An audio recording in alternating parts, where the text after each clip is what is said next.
Hata hivyo, baada ya interview hiyo nilimuelezea, alinipigia simu.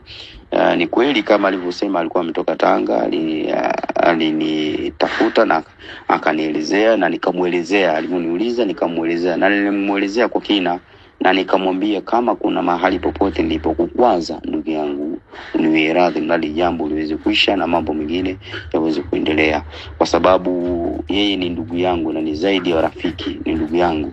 Kwa hiyo nilipomuelezea na akasema haina shida bro, yameisha, kila kitu kake kimekaa sehemu yake. Ni hali tu ya sanaa.